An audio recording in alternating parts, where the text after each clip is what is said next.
Hello, everyone. My name is Hiran Sandanayake. I'm a senior engineer at the City of Ottawa in the Water Resources Group, actually in asset management as well. I'm also the chair of the Canadian Water and Wastewater Association's National Committee on Climate Change. Today, I'm happy to co-host this session. I noticed that we have a good mix of people here today from various levels of government, utility operators, academia, the private sector, the not-for-profit sector, and community organizations. So I'm looking forward to hearing your questions and seeing your answers to our polling questions. I'd like to introduce my co-host today, Daniel Filippi from ICLEI. Daniel is wearing a couple of hats today because he's from ICLEI and he's going to explain his involvement in this work. But he's also a member of the CWWA Climate Change Committee. Through Daniel, we're proud to help raise awareness of the work being done at the federal level, in particular, the upcoming national issues for Canada in a changing climate national knowledge assessment report. I'll be monitoring the questions in the chat, which we will discuss after the two presentations. And in a moment, I'll be handing it over to Daniel, who will moderate the session, including setting the context, introducing the polling questions, and introducing the speakers. However, before doing that, I'd like to acknowledge the land upon which this event is taking place. Now, of course, it's a virtual event this year, so there's a couple of different land acknowledgements that I'd like to make. The Canadian Water and Wastewater Association is based in Ottawa, which has been the traditional land of the Algonquin Anishinaabe Nation that have lived on this territory for a millennia. Water Canada's parent company, Actual Media, is based in Toronto. For thousands of years, it has been the traditional land of the Huron, Wendat, the Seneca, and most recently, the Mississaugas of the Credit River. Today, while we're meeting virtually, Toronto is still the home to many Indigenous people from across Turtle Island. We're grateful to have the opportunity to work on these lands. Now, just on a personal note, we call these land acknowledgements, and I'd just like to emphasize that what we also acknowledge are the people of these lands, the Indigenous people who have called these lands their home for such a long time, the contributions they've made to this country, and the contributions they continue to make to our society. So thank you for accepting our land acknowledgement. With that, I'd like to hand over to Daniel Filippi, the Climate Change Program Manager from ICLEI, who will be taking us through the rest of the session. Thank you, Daniel. Thank you, Hiran. Well, good afternoon, everyone, and thank you for that introduction as well, Hiran. As you mentioned, my name is Daniel Filippi. I am the Program Manager of Climate Change Adaptation at ICLEI Canada, Local Governments for Sustainability, formerly known as the International Council for Local Environmental Initiatives. So as a result, we actually dropped the latter part of that and just kept the acronym for time's sake. ICLEI Canada's role with the upcoming Canada in a Changing Climate National Issues Report that we'll be discussing in today's session is twofold. First, there are 8 chapters within the upcoming report. ICLEI Canada's director, Eva Jackson, was a lead author on one of the chapters whose theme is our day-to-day focus and work at ICLEI Canada, where we focus on improving resilience of people and society and local governments from climate change. Secondly, we were contracted by Natural Resources Canada to help with the amplification process of the report to organizations and leaders within each of the 8 chapters associated themes that range from climate-related financial disclosures and litigation to environmental services and co-benefits. The main reason I'm here moderating today's session is because, as Hiran mentioned, I'm also a member of CWWA's Climate Change Committee, and CWWA just happens to be one of the groups we thought best to help us promote their upcoming report. Hence our session for today's chat. Presenting the work of the most relevant chapter to you, the audience today, entitled Water Resources in the upcoming report, are 2 speakers, Dr. Alain Pietroniro and Hayley Carlson, who are lead authors on the upcoming federal report's aforementioned chapter I just mentioned. As a result, I'm pleased to introduce you to both Alain and Hayley, and I'll just quickly go over their bios before they start their presentation a little bit later. So, Dr. Pietroniro is an internationally recognized expert in hydrology and sustainable water systems. He has spent almost 3 decades studying various aspects of water resources engineering, and is a professor of civil engineering at the University of Calgary's Schulich School of Engineering. Dr. Pietroniro's research is focused on improving and evaluating hydrologic models, understanding the sensitivity of water resources to climate variability and change, and developing the next generation of hydrologic modeling systems. He is the former executive director for the National Hydrological Service within the Meteorological Service of Canada, which includes the Water Survey of Canada. Those duties focused on managing the operations of over 2,300 hydrometric stations and 11 agreements with the provinces and territories. It also included engineering services related to US and Canada binational water treaties overseen by the International Joint Commission. Over the course of his career, Dr. Pietroniro has published over 90 reference scientific journal papers, about 150 conference abstracts, led the publication of 21 manuscripts and workshop proceedings on applications of geomatics and hydrology, and 2 book chapters on surface water remote sensing. So a fairly busy guy. And second, I wanted to introduce Hayley Carlson. Hayley is the program manager with the Integrated Modeling Program for Canada, IMPC, and a Global Water Futures project at the University of Saskatchewan. Hayley has a Bachelor's of Science in the Environmental and Conservation Sciences with a distinction from the University of Alberta. Furthermore, she majored in the human dimensions of environmental management. As well, Hayley has a master's in public policy, where her research focused on the influence of stakeholder policy narratives on decision-making about water. She is currently also a board member with the SES Solar Cooperative and the Saskatchewan Environmental Society. Now, just before we start today's presentation and session today on some of the key findings within the Water Resources chapter, our group put together 5 polling questions for you, the attendees and audience, based on the material that Alain and Hayley are going to be going through today and we'll be discussing. So we have the polling questions that have been posted on the Whova app that you would have seen coming into today's session. So all we ask is, while the presentation is going on, obviously pay close attention, think of some questions you would like to ask of the experts, and throughout the presentation, or more preferably at the end of the presentation and throughout the rest of today's sessions, make sure you go through and answer those polling questions for us, because this is great information that goes through what we were talking about in today's session, as well what the Water Resources chapter talks about. So in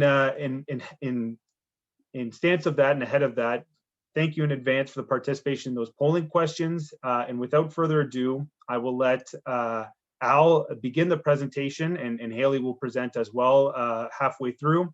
And I'll let them take it from here and present some of the key findings in the upcoming federal report set to release later this month. So a nice sneak peek for you all on today's call. So thank you very much. We will be taking questions after this presentation. And Al, I'll leave it to you as I just share my screen here. Great. Thanks, Daniel, for the warm introduction, and thanks thanks to everybody on this team to help getting this organized. It should be an interesting session, so look forward to that. Just before we get started, I just want to acknowledge that both Hayley and I are actually in Saskatchewan, and I'd like to acknowledge that we are on Treaty 6 territory and in the homeland of the Métis.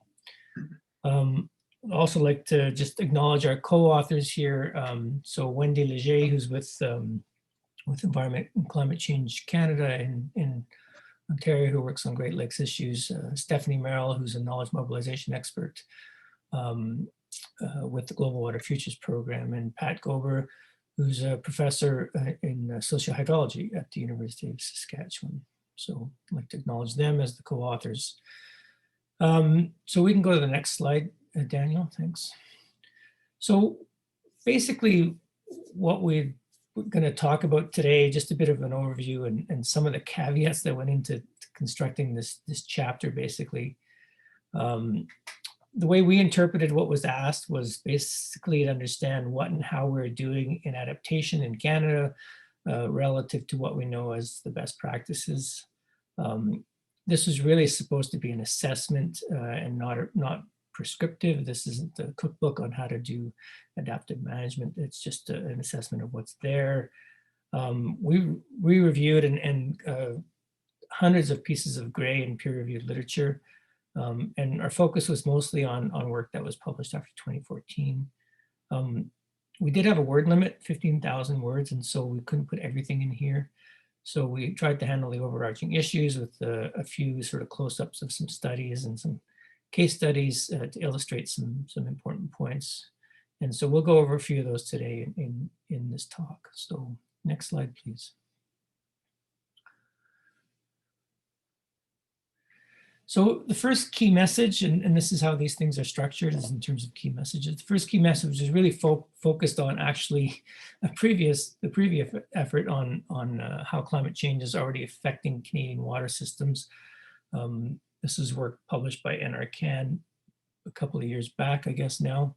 What we wanted to look at in that is just kind of a bit of a context setting phase here. So what are the anticipated changes from anthropogenic climate change? How will it affect the timing and amount of fresh water supplies?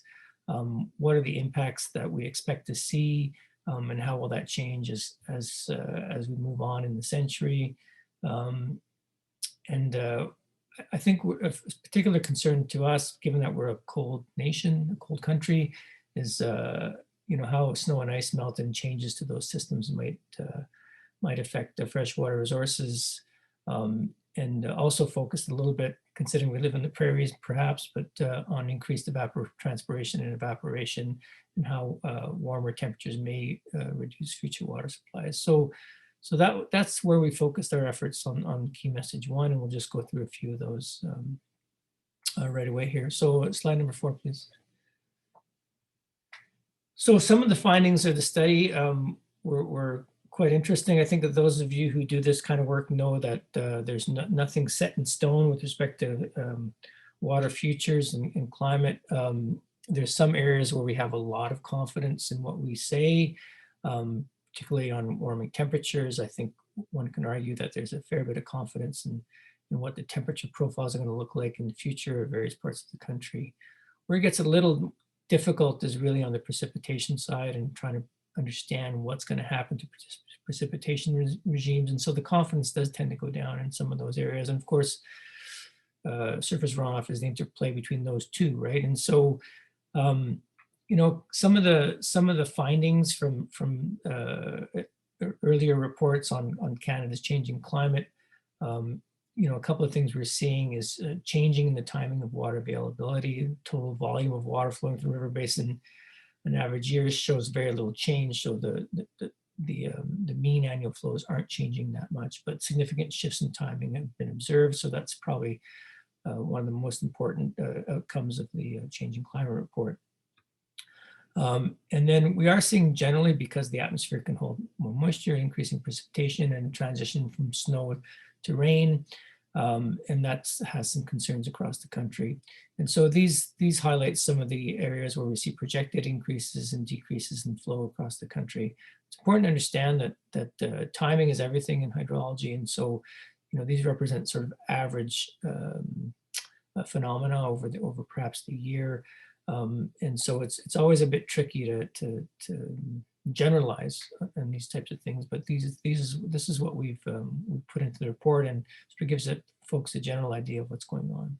Next slide, please. So in terms of flooding, there's a few things that came out that I think are of interest to this audience, and certainly something that's been observed and what is being projected, I guess, in some of these climate change runs, is that we're expecting to see projected increases in extreme precipitation and potential for future urban flooding. There's a fair amount of confidence in that we're seeing these things, and they will get worse in the future. Clearly projected higher temperatures results in a shift towards earlier floods.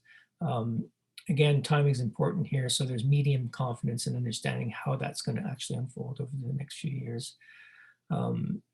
And really the combination of increasing temperature and precip, again, it comes down to timing. So exactly how that's going to play out over the years. When you think about things like ice jam floods, for example, these are very difficult areas to really understand holistically. And so there's a fair bit of uncertainty in some of those combinations of precip and temperature. Next slide, please. One of the things that's come out of this is in the future, we're also expecting to see less water in southern basins, and particularly when you think about the prairies. So summer rainfall in southern Canada is projected to decrease, largely due to increases in temperature and more evaporation. And so we're sort of concerned about how that's going to play out in places like British Columbia and the southern prairies. And so what we're expecting, and again, this is medium confidence, is that the interplay between precip and temperature will probably result in more frequent and intense droughts across southern parts of Canada. Next slide, please. So we compiled this figure in the document just to show sort of the water-related issues that we've seen over the last, let's say, 10 years. And so you can see here that it shows a number of major recent water-related events and trends in Canada that have had fairly significant impacts to the population and the economy. Think about the Fort McMurray fires or the Calgary flood, the Ottawa River flood, some of the extreme events in Toronto. And of course, the issue of algal blooms is cropping up everywhere.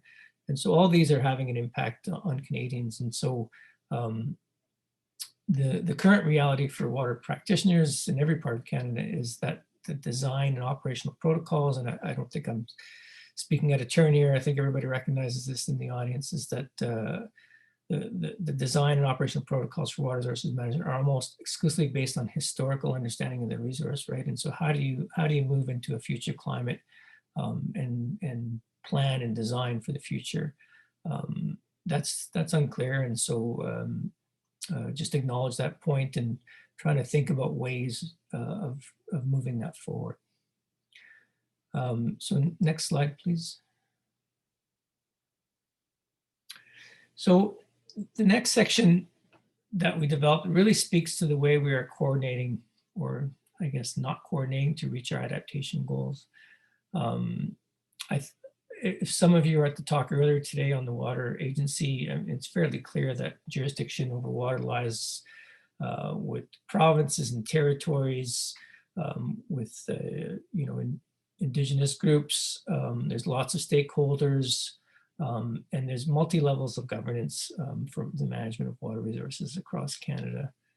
There are clearly some adaptation leaders in Canada, but what we noted actually through the study is that there are other groups that have less capacity to act on the issues. So depending on where you are, it's a bit uneven, I guess, across the country. We're seeing an increasing role played by municipalities, Indigenous communities, and environmental organizations. And actually overall, I think we noted a declining role of the federal government in some of these areas. And so those are some of the key findings that we've noted in this second key messages. Next slide, please. As an example of these dynamics, we provided a box in the document itself with a bit of background on the current context for flood management Canada. So flood forecasting is definitely a provincial responsibility. Flooding is clearly one of the most costly natural disasters in Canada. This was, if you look at the report by the Parliamentary Bureau Officer, you'll see that there was quite a detailed study looking at flood costs over the last little while. And the federal government has a role in coordinating flood damages through what was the Flood Damage Reduction Program between 1976 and 1999. And the program designated 320 flood risk areas with over 900 communities. The program was discontinued in 1999, and so it seems like things fragmented a bit in terms of flood risk reduction across the country. Some municipalities still working with no or very dated flood maps. Some are of poor quality, and then some provinces have really moved ahead and created a whole series of new maps under the National Flood Mitigation Program. So it's a bit, again, fragmented across the country, and there's really no clear way forward with respect to climate change. Some municipalities have adopted certain approaches. There's some really good work done, particularly in coastal areas. But there's really no national approach to dealing with it. And so we noted that in the document as perhaps something that could be looked at.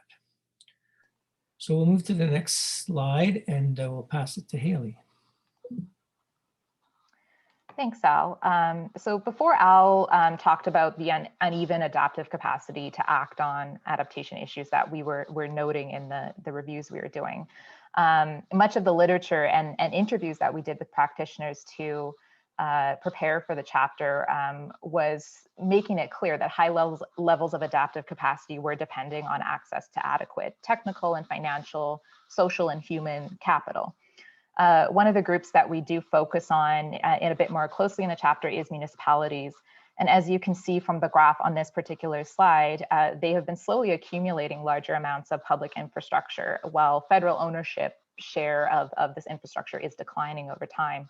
But at the same time, of course, municipalities generally lack the capacity to raise the revenue necessary to necessarily maintain and upgrade this infrastructure, despite now being responsible for 60% of public infrastructure across Canada. Next slide, please. So this image is from the 2019 Canadian Infrastructure Report Card, which depends on self-reporting from municipalities. And it offers a snapshot of the status of our municipal water infrastructure across Canada. So as you can see from this particular image, most of the infrastructure is still rated as good or better, but still a significant chunk is rated as fair or worse. And this is expected to increase over time as reinvestment rates in infrastructure are not enough to necessarily maintain resiliency. The 2016 report card does go a bit more into depth about climate change adaptation. And it reveals that well about half of municipalities have undertaken some sort of risk assessment of their water-related assets. Fewer than 20% have actually introduced formal adaptation strategies to address climate risks. Next slide, please.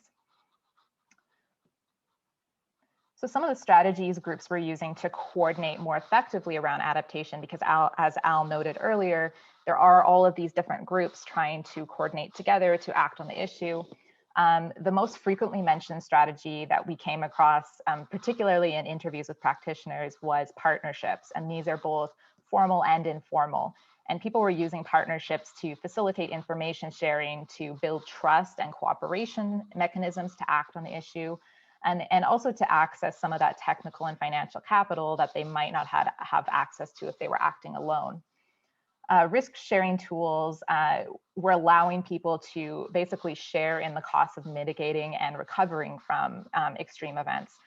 I'm just going to talk briefly about this paper by Daniel Henstra and Jason Thistlethwaite that is mentioned on this slide.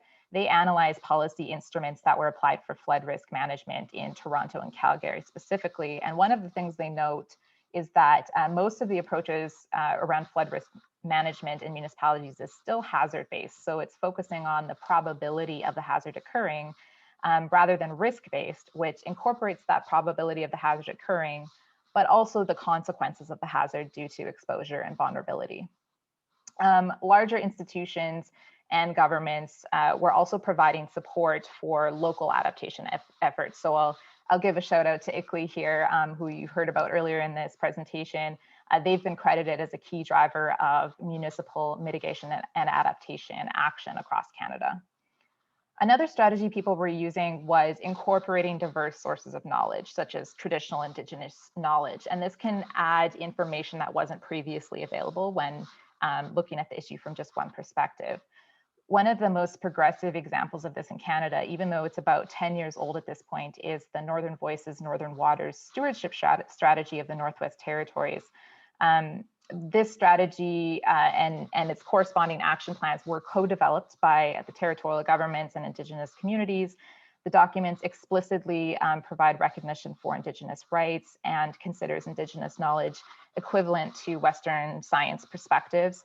It also takes an adaptive management approach to water issues and is treated as a living document. So it can be continuously updated and amended as new information is received.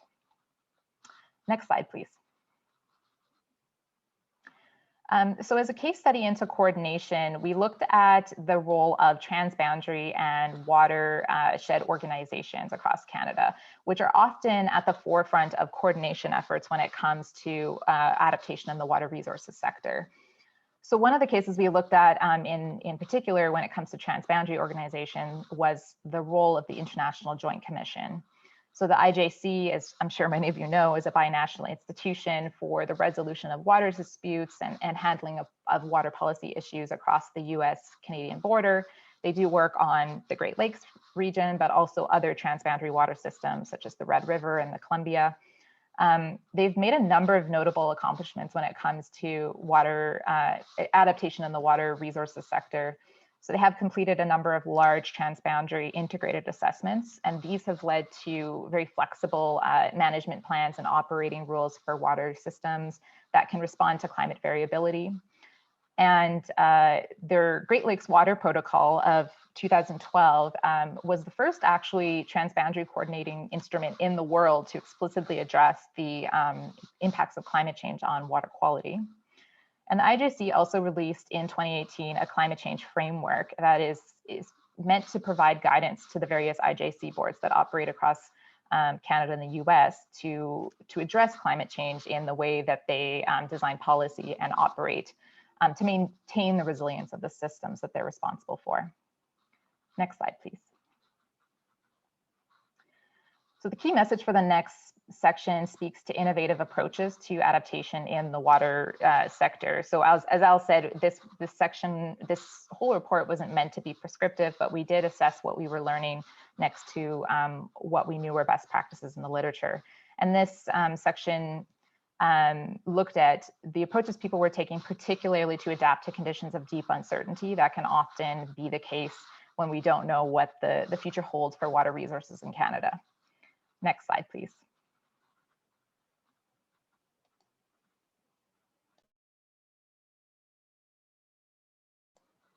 And I'll pass it off to Al. Thanks, Hayley. So when we look at sort of case studies, these are typically done on larger basins, to get a sense of what's going on. But there's sort of two main efforts that we focused on in the report. One is looking at, for obvious reasons, climate vulnerability and sustainable water management in the Saskatchewan River. This is sort of part of what we looked at for a number of projects through the University of Saskatchewan and other universities.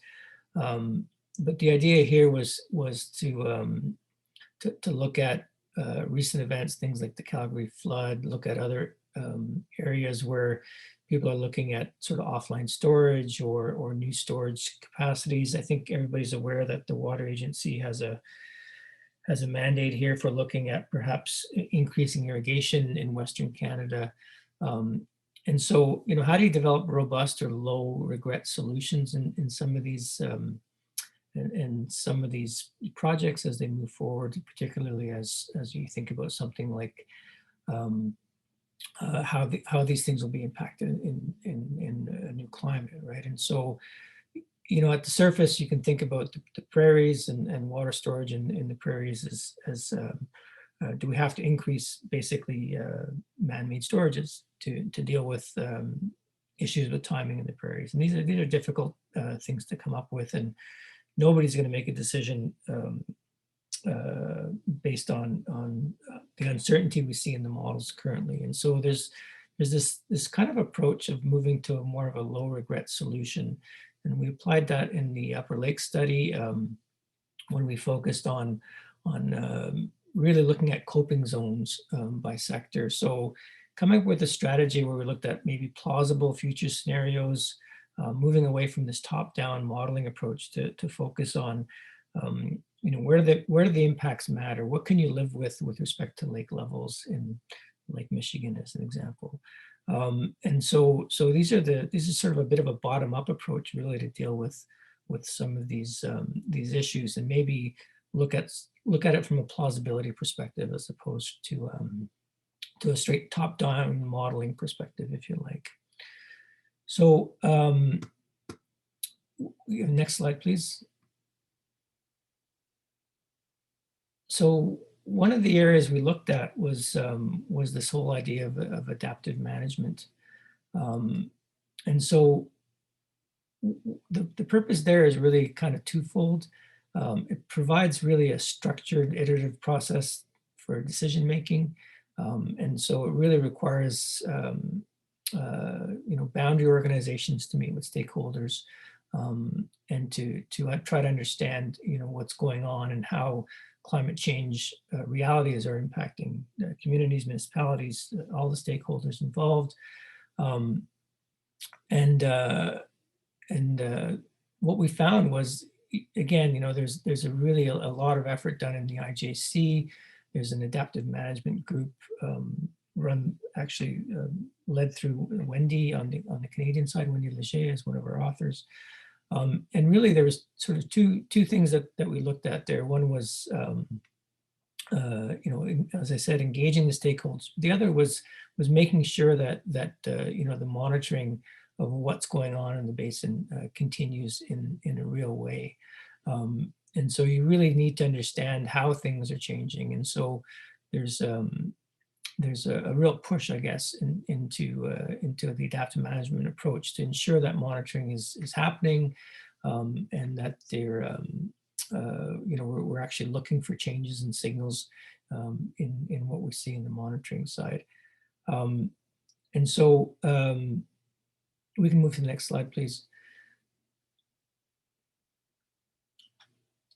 So the next slide, the next section, the next key message really focused on public opinion surveys and attitudes.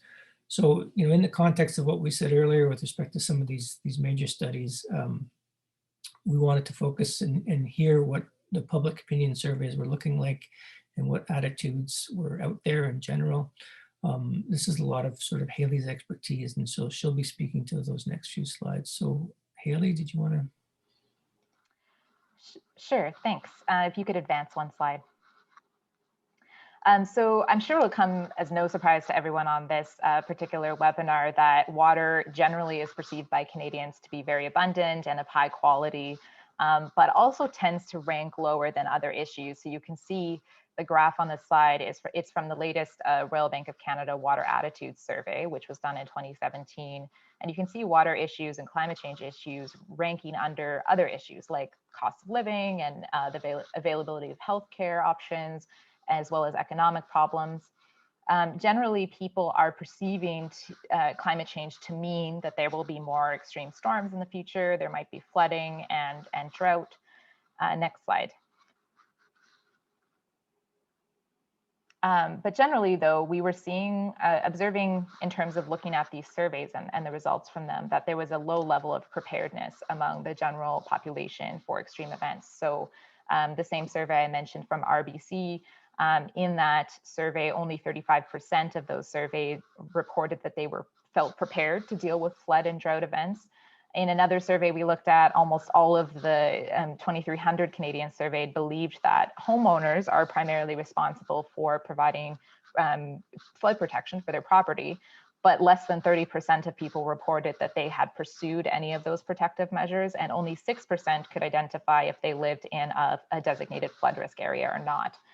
Another thing that was clear looking at the literature was there was a general divide or gap between public opinions on the issue and practitioner perspectives.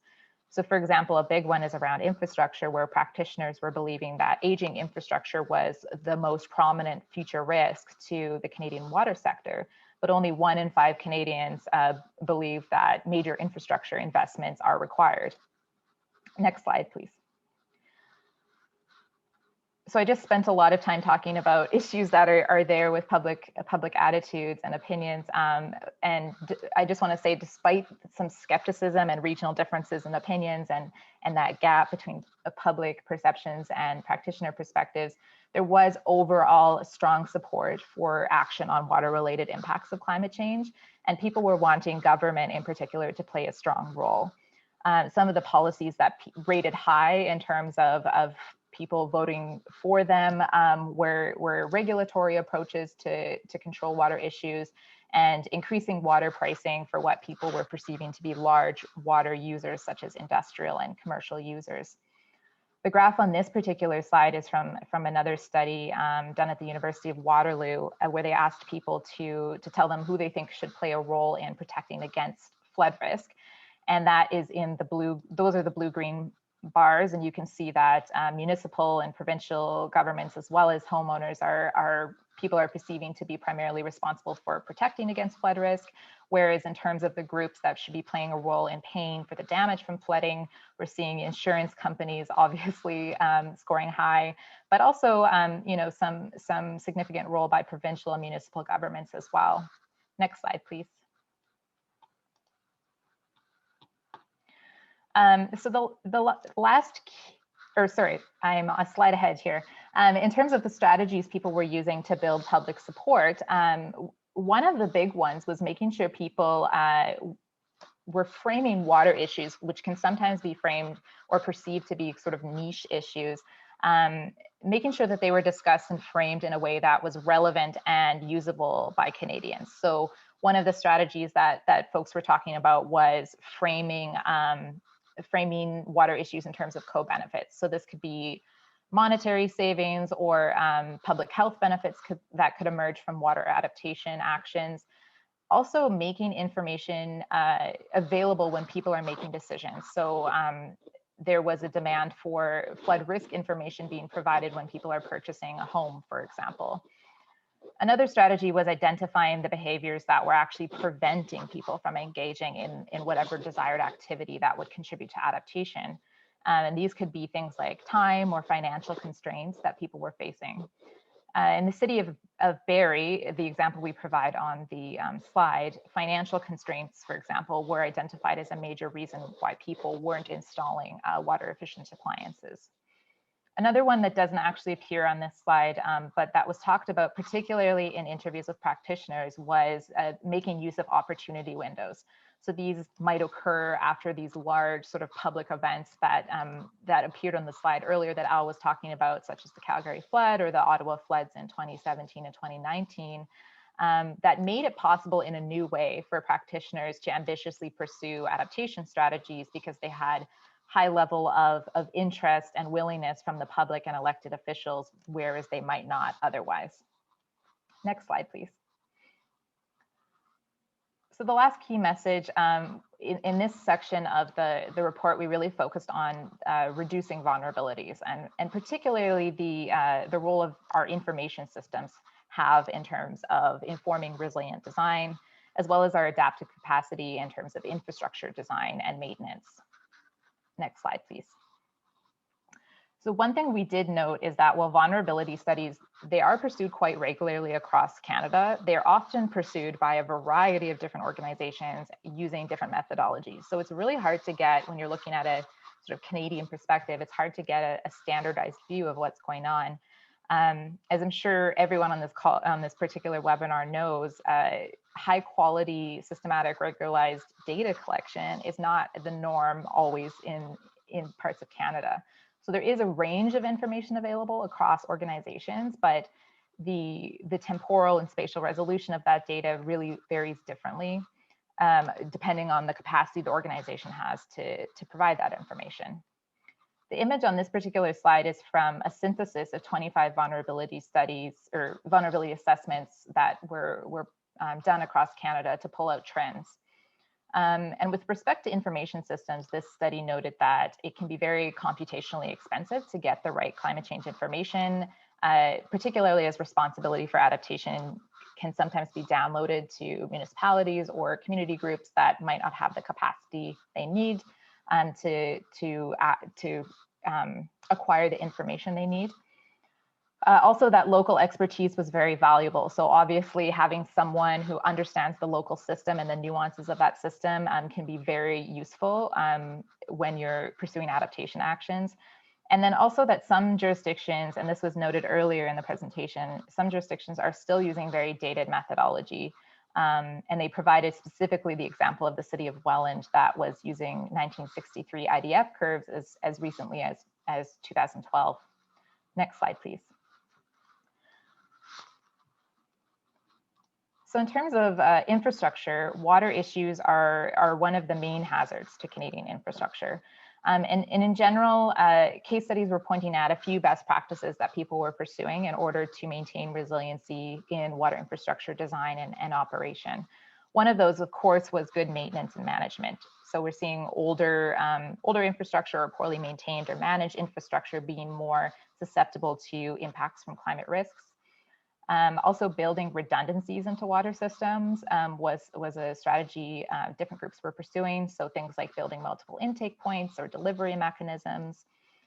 For new infrastructure, of course, it was advisable to be considering climate change impacts in the initial project design, so you don't have to retroactively go back and make upgrades.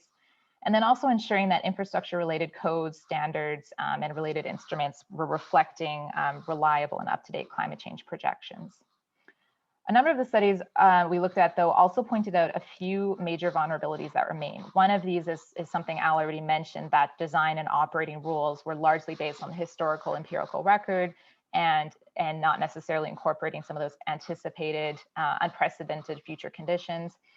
Also, there was a tendency to not account for events that had a low probability of occurring, but if they did occur, had highly adverse impacts. So there was underinvestment in emergency planning and preparedness. And then also that the high costs associated with building and maintaining and upgrading infrastructure could actually be a barrier for action, particularly for those organizations that didn't have necessarily the capacity to build to those higher standards. Next slide, please.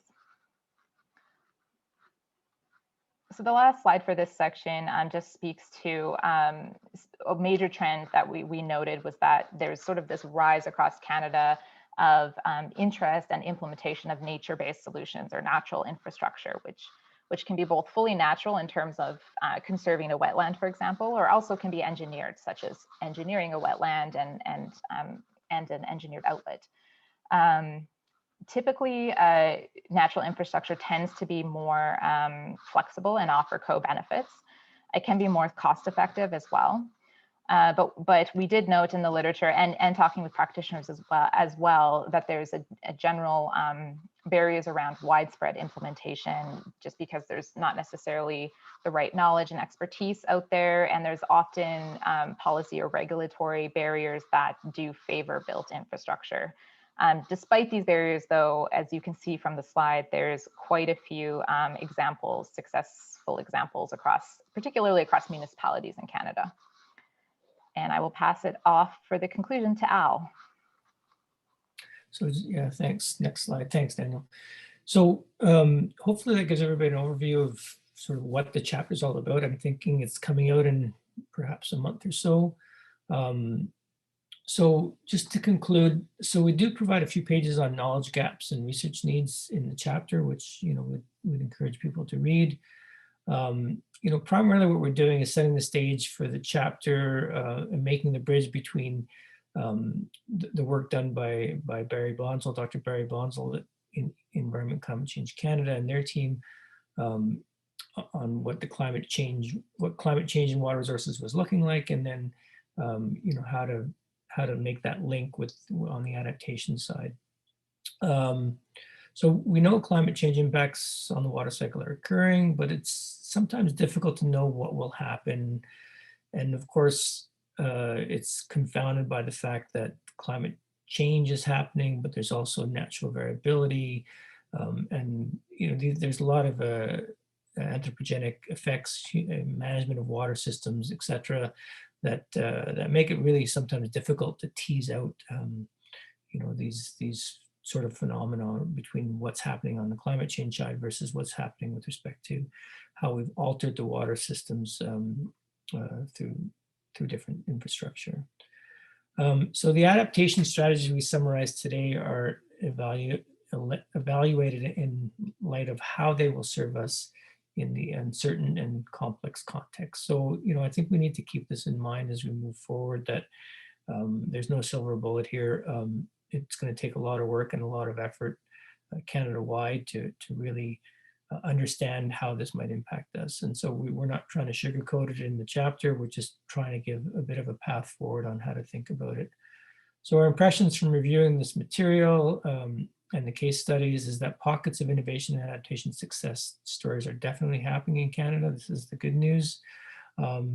we're seeing demonstrations of those adaptations as best practice. So people are certainly thinking about it, trying to move it forward, and doing a relatively good job is based on what we saw. But at the end of the day, there still remains a bit of a lack of an institutionalized or systematic national level approach to some of these issues. And I think that might leave us a little vulnerable to the adverse effects of climate change in the future. So perhaps the discussion earlier today on the Water Agency can help address some of those things, and certainly welcome people's comments and thoughts on how we move this forward. So with that, we'll close this discussion and pass it back to Daniel, I believe. Thank you.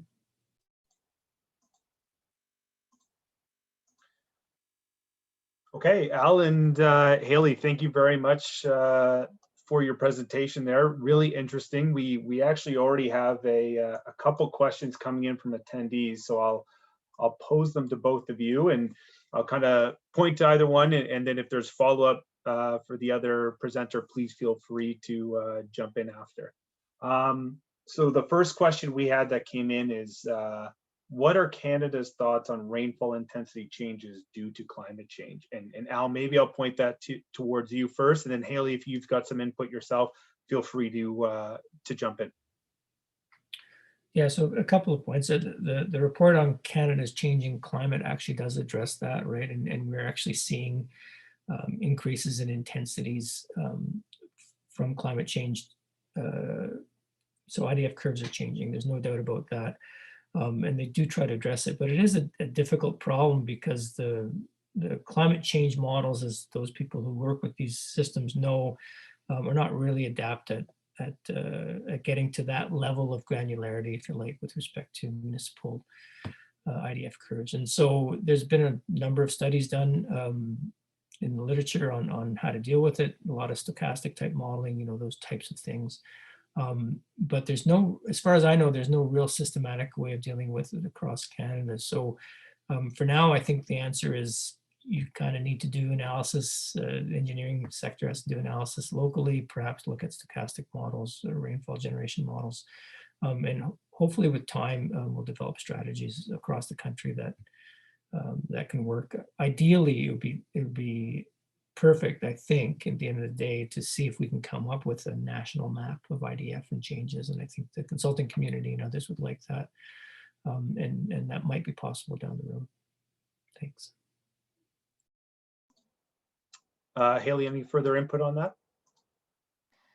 I just like to note that, you know, as much as we talked about uncertainty about the future, this was one of, in terms of extreme rainfall precipitation contributing to flooding in urban areas, this was one of the areas of the Canada and a Changing Climate report where there was a lot of high confidence. So we do know that, you know, this is going to be an issue that's going to become more prominent in the future for municipalities in particular.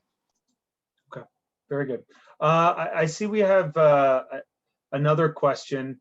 What kind of adaptation measures are municipalities taking to help mitigate with climate change? And now, Hayley, I'll point this to you first. I know you mentioned a couple of these pieces before, talking about, you know, having some level of, you know, water resources credits, kind of pieces like that, or natural infrastructure. Are there any other ones that kind of stick out in your mind as a great case study? I think when it comes to municipalities, you know, the natural infrastructure really stood out when we were looking at the literature in particular. That seems to be something that's very attractive, particularly in the case studies we looked at around the cost savings that can actually come from pursuing natural infrastructure solutions. As I mentioned, the study by Daniel Henstra and Jason Thistlethwaite is a really interesting one because they do look at a number of mechanisms that different municipalities across Canada are pursuing when it comes to flood risk mitigation in particular. And those are the two that stick out in terms of municipalities. I don't know if Al has any other things that stick out to him. Yeah, there's really not a lot out there, I don't think, with respect to the literature, right? So you know, those are great examples. I've seen some great work done on both coasts with respect to sea level rise and how that's going to impact some of the flood frequency. Think about the Fraser River as an example, right? Some really nice work done in BC, some really nice work done in Atlantic Canada. You know, you got to think about things like storm surges as well, right? All those issues. So you know, everybody's paying attention. There's no doubt about it, right? But these are tricky problems. You know, what do you do for lake ice setup around you know, the eastern shores of Lake Winnipeg? You know, are those events going to increase? You know, things like that are really difficult to get a handle on, right? But I know, I'm confident that municipalities are seeing it. They know it's coming. They're trying to address it, right? That's I think the take home here, right? Everybody's aware, and that's a huge first step, I think. Thanks. And then we have another question that mentions we should be involving Indigenous elders as traditional knowledge can help us vastly, especially when combined with Western sciences. Is this an effort that is ongoing, or you saw within the writing of the chapter or some other case studies across Canada? And are there any examples that kind of come to mind while this report was being put together?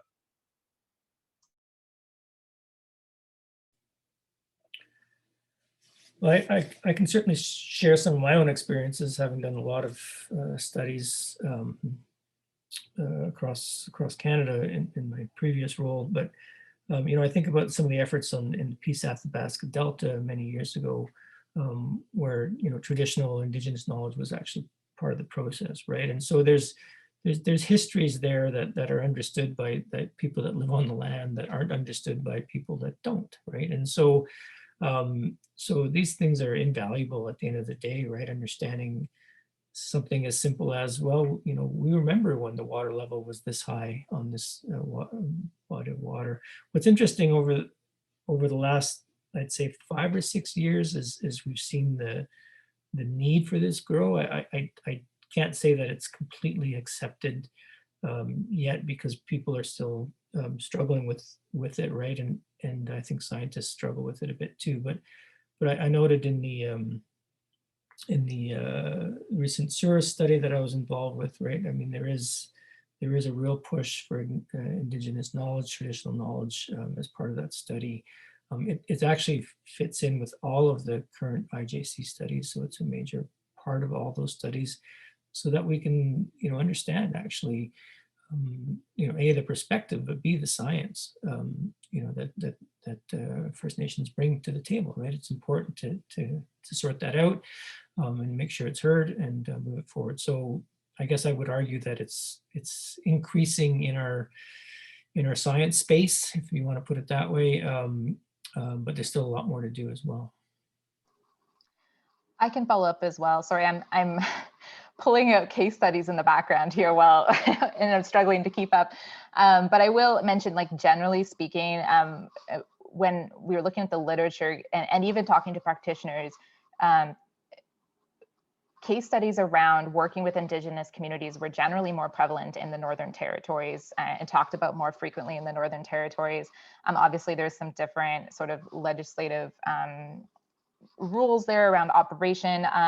As I mentioned in the presentation, a lot of people spoke about the difficulties of, I guess, the inclusion of Indigenous traditional knowledge and Indigenous communities and governments can be sort of a theoretical goal, but often in practice, there's these difficulties about including them. One of the papers I'm thinking about is a case study of the Mackenzie River Basin Board and just the sheer amount of Indigenous communities and the different sorts of priorities for those communities, including them in the management of that water system was often difficult in practice.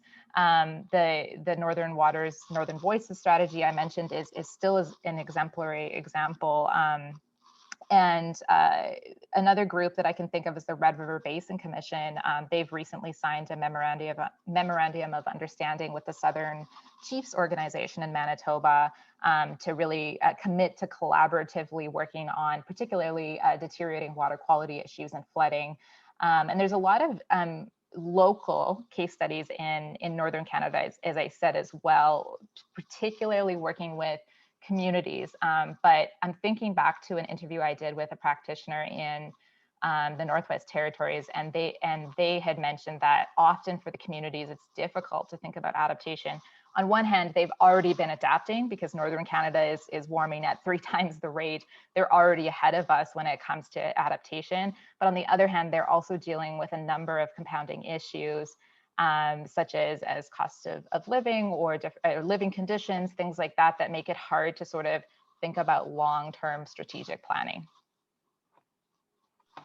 No, thank you, Al and Hayley, for that perspective. That's very much appreciated.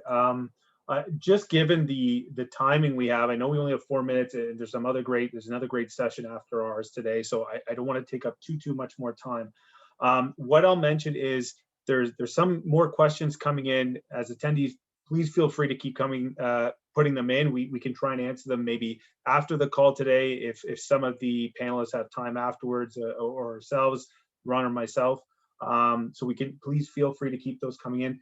The other piece I'll point to, and again, just with time constraints, I won't go through all of them, bit by bit, but just as a mention, I will point towards, we do have those 5 kind of polling questions that we would love your input as attendees to this session, and kind of your thoughts in it after hearing Al and Hayley's presentation today. Is how do we build the capacity and interest to act on these issues when we talk about climate change adaptation around water resources?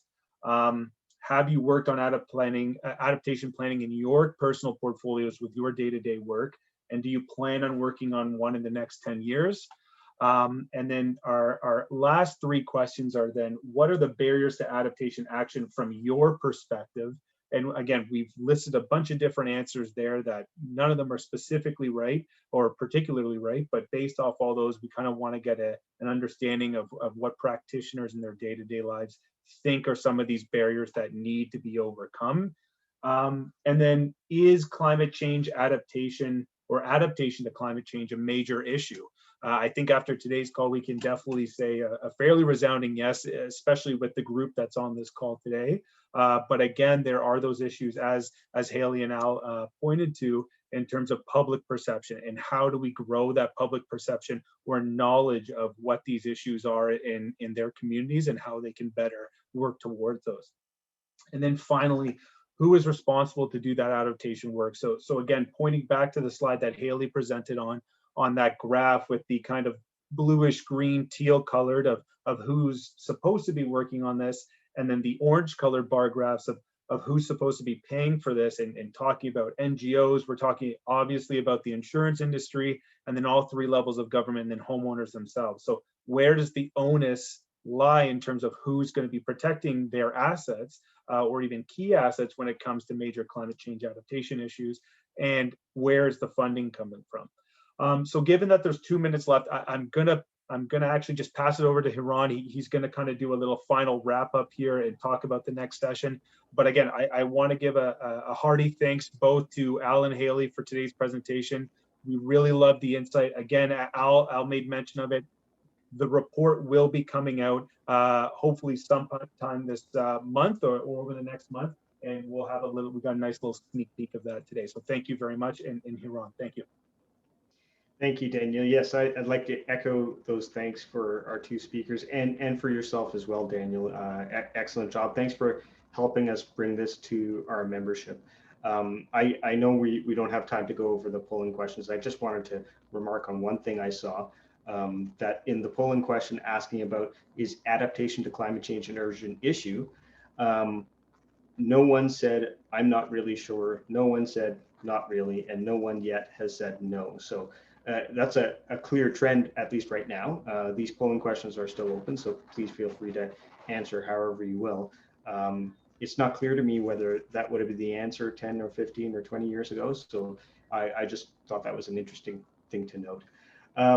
But as Daniel said, we are right at time. So I'd just like to invite the audience to attend the next session. It starts at 2:15. It's called Protecting Our Drinking Water. And thank you everyone for your engagement on this, and looking forward to the next great session. Thank you.